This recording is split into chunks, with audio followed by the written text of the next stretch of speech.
yeah. Hate that. Hate it. Yep. My reaction was the same. Okay, some people better die for that. Yes! Oh, don't you worry, Yes! they will. That's the whole plot of the movie. Hey guys, my name's Dan. Today's reaction is John Wick Pitch Meeting Revisited. Now this has become one of my favorite series on YouTube because getting to see behind the scenes stuff of some of these videos is always super fun, getting to see his whole creative process from picking the movie to doing research, putting the script together, filming and all that stuff. Plus, I get to revisit a movie like John Wick, which is one of my favorites. But before we get into it, though, I have a few plugs to get out of the way. First off, Patreon.com/Reactor is the best way to support me while getting some fun goodies like requesting any video you want to see me react to. Then you have my socials is one of the ways where you can see whenever I post anything when you're not on YouTube. And lastly, the channel Discord is the best way to get in contact with me while also seeing this week's reaction schedule. Then go on over and support the Pitch Meeting channel and Ryan George's channel as well. I'll leave both of those links down in the description. And lastly, I'm getting super close to hitting 8,000 subscribers, so every little bit of support helps at this point. So whether you like Ryan George, you like Pitch Meetings,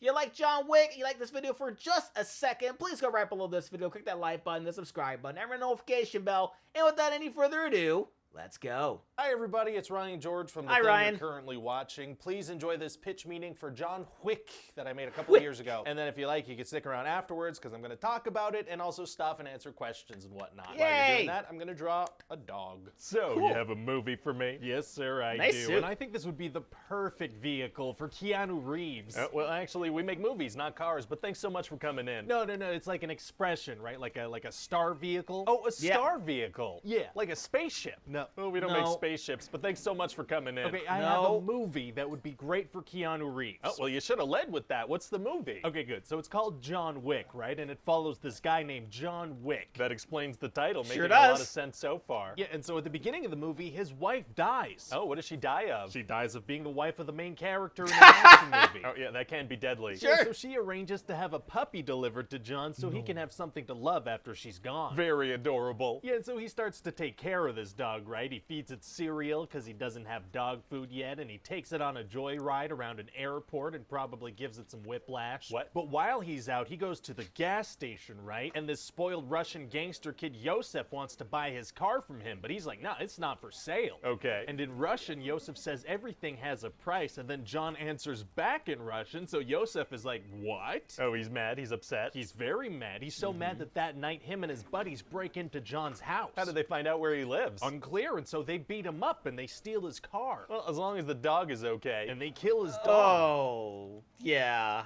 Hate that. Hate it. Yep. My reaction was the same. Okay, some people better die for that. Yes! Oh, don't you worry, Yes! they will. That's the whole plot of the movie. John Wick is gonna kill people for an hour and a half because his dog was murdered. That's right, sir. I'm absolutely okay with that, to be honest. You can't mess with dogs. No, sir, you can't. People like them much more than they like humans. They certainly do. So what happens next? Well, Yosef tries to get some new plates for John's car from this guy Aurelio, and Aurelio slaps him in the face. Oh, he does? Yeah, and so Aurelio gets a call from Yosef's father, Vigo, who's like the head of a criminal enterprise, and he's like, hey, I heard you hit my son. What's up with that? And what does Aurelio say? Well, he's like, yeah, I did, sir, because your son stole John Wick's car and killed his dog. And so Vigo's like, oh, why is this guy so scared of John? Well, it turns out that John is like this amazing retired assassin, right? The Russians call him Baba Yaga. Baba Yaga? What does that mean? It means the boogeyman, sir. You don't have to look it up. It means the boogeyman. Okay, it says here in Slavic folklore, Baba Yaga is a supernatural being who appears as a deformed old woman with drooping breasts. What? Oh! So how droopy are John's breasts exactly? Just say when so I know. No. I was so sure it was boogeyman. Okay, yeah, I think that's Babeka. Oh, dang it. Oh, whoopsie. Well, I already wrote Baba Yaga. Well, it's probably fine. Okay, good. Sure. I'd have to like no one does the reprint this research. and everything. Yeah, no, don't even worry about it. So what does the droopy-breasted witch do next? Well, so Vigo sends a bunch of guys to his house to kill him, right? Okay. And so John has to kill them all using gun fu.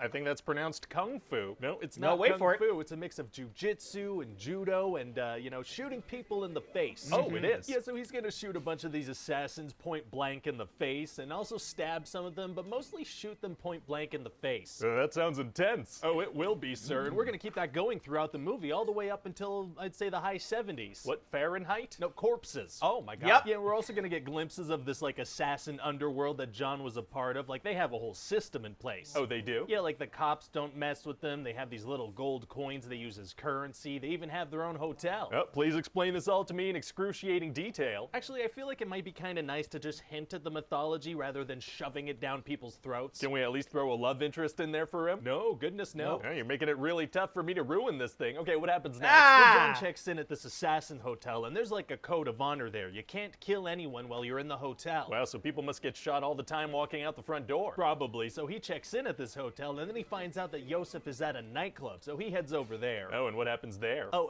pow, pow, pow, pow, pow, pow. Were those heads being shot? Those were heads being shot. Yeah, that's right. Pow, pow, pow, pow. Yeah, so he shoots a guy in the head. He shoots another guy in the head. He also shoots a guy in the head, drowns a guy, and snaps his neck, actually. Oh, mixing things up is tight. Yeah, so anyway, Yosef manages to get away, so John goes back to the hotel, but an assassin lady tries to kill him. I thought you weren't allowed to do that at the hotel. You're not? No, but somebody offered her a lot of money to break the rules. Oh, people can be bribed into breaking the rules. That doesn't seem like a safe place to stay at all. Well, anyway, he survives, so it all works out. Well, okay then. And then he finds out that Vigo runs a church as a front for some illegal stuff, so he blows all that stuff up. Oh, why does he do that? Well, that lures Vigo and his men out, so John gets a couple more headshots, but then he gets hit by a car. Oh no. Ouchie. Yeah, not good, no. So then Vigo has some of his guys suffocate him with a plastic bag. Well, it's gonna be tough for him to get out of that situation. Actually, it's gonna be super easy. Barely an inconvenience. Oh, really? Yeah, see, John's friend Marcus snipes one of the guys through a window, and then John manages to kill the other one. But isn't Vigo standing right there? Oh, no, he left. He left? Yeah, no, he figured his men can handle it, so, you know, he took off. He's been trying to kill John this whole movie. He doesn't stick around for a minute to see if the job gets done. That's what we're going with, because the movie's not done yet. Well, okay then. So then John catches up with Vigo, and Vigo's like, okay, I'll tell you where my son is, just don't kill me. And John agrees to that? That's what we're going with, because the movie's not done yet. Well, okay then. So then John kills Yosef in like 2 seconds. Oh, well, straight to the point. Yeah, so that's all done, but then Vigo kills Marcus, so John needs to get some more revenge. Oh, he does? Yeah, so he tracks down Vigo and kills his men, and that's when we have the movie's big showdown. So what's the big showdown? A fist fight with a 60-year-old. Oh, okay. Is this guy ripped or something? Not particularly, no. Is he like a great martial artist? Yeah. Oh, okay. So then John manages to kill this guy, and then he finds a dog, and that's it. We're done. Doggy. So what do you think? Well, I think it sounds like a lot of fun. Thanks. I just feel like there's probably a big audience of Matrix fans out there that would love to see Keanu do some more action stuff, you know? That's a good idea, and if it works, we could kick things up a notch in the sequel. How would we do that? I don't know. We'll figure something out. Oh, yeah. Oh, yeah. Oh, yeah. I don't love how this turned out. It looks like a creepy Five Nights at Freddy's kind of vibe. So that John Wick pitch meeting, funny enough, that's one that I initially skipped. I remember telling the Screen Rant channel manager, it's not gonna work for this one. And that happens sometimes when movies are focused. A lot of the problems that I make fun of come from things that are obviously studio notes or trying to cram too much stuff in and too many storylines and whatnot. John Wick was just the most straightforward plot. It's just his dog died and so he killed everyone. I'm glad I went back and gave it another shot because some people tell me that this is their favorite, that dog moment is one of their favorite moments in all of pitch meetings. It's pretty good. That's how we all felt watching John Wick when the dog died, and that's what made the whole movie so satisfying. You don't mess with dogs. I know if anyone did anything to my dog, I would immediately track down John Leguizamo. And also once I discovered the whole Baba Yaga thing, that I was like, okay, I could probably make a pitch meeting for this. One thing I really liked about the original John Wick is that they hinted at this bigger world without diving into it too much. And that's something that I pointed out in the pitch meeting. Question time. Question 1, how many people do you have on your production team for scripting, videography, editing, publishing, etc.?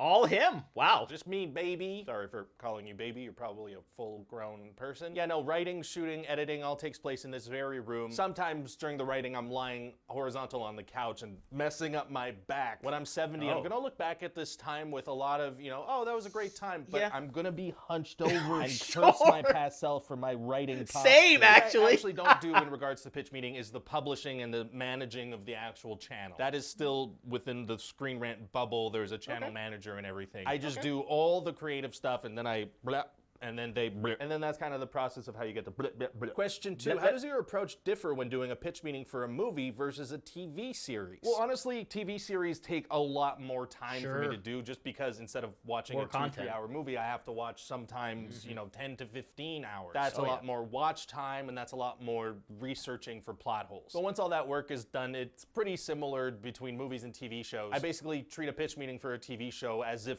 the season was a movie. Because honestly, that's how a lot of studios treat streaming series now, kind of just like one story told over 8 episodes. A lot of them could have been really good, tight movies, but they put filler in because streaming series are popular now. What's your favorite YouTube channel, besides your own, of course? Just curious, little smiley face, little emoji person. One creator that I've been watching for a while and I absolutely love is Joel Haver. That's a channel where I watch everything he uploads. I love what he's doing. It's very creative, very funny. So check out his stuff. You've probably seen his stuff around, but yeah, he's really good. Has your recording setup changed / evolved much since you started pitch meetings? Much love, heart, little heart emoji, little organ that pumps blood. It honestly hasn't. It hasn't changed much at all. I'm still using the same camera that I started pitch meetings with, which is just this little thing here. These lights are relatively new just because the old ones broke because they were too old. And this green screen is not very big. And I've thought about getting a bigger, nicer one and stuff, but I know I kind of like that it's restrictive. When I'm shooting on the green screen, I have like this much room on either side to play with, which I think has actually been helpful for me in kind of developing my style of comedy. For example, I realized, you know, when I do like that kind of neck movement, I think that just came from me not having any room to move around on my green screen and wanting to put more emphasis on things. That makes sense. This is a weird job. Anyway, that's it for this episode. Thanks for watching. Please leave me more questions down below, and I apologize for this dog. It's not that bad, but that's pretty cool to see like all the stuff that he uses and like the fact that he's been using the same stuff this entire time and the quality is, I mean, it's the same, basically the same, but like it kind of feels like the videos keep on getting better and better, but you kind of never really notice how like it looks. Like as far as like the video quality itself, because the video quality actually doesn't seem to be fairly the same. It's just you know, as he grew more and more into his style, into what we see today, you know, he does new things, he wears different things, he, you know, things get better in that aspect. But to see just the fact that he's never upgraded any of his stuff, even after the success of his channel, and the fact that it keeps on getting bigger and bigger, and everybody loves it. So I don't know, because that's kind of like what I've been doing with mine. Because I started off doing these videos with straight up with just a webcam. All I had was just a webcam and an OBS, and that's just how I did everything and sort of just learned everything how basically on the fly, right? And that's how I've sort of evolved into actually getting a decent camera, some better lighting that I have now, a better microphone. I used to have what was it, the Blue Yeti? Yeah, that's in my storage full of things that I never use anymore. But yeah, that's sort of a glimpse into my whole process here.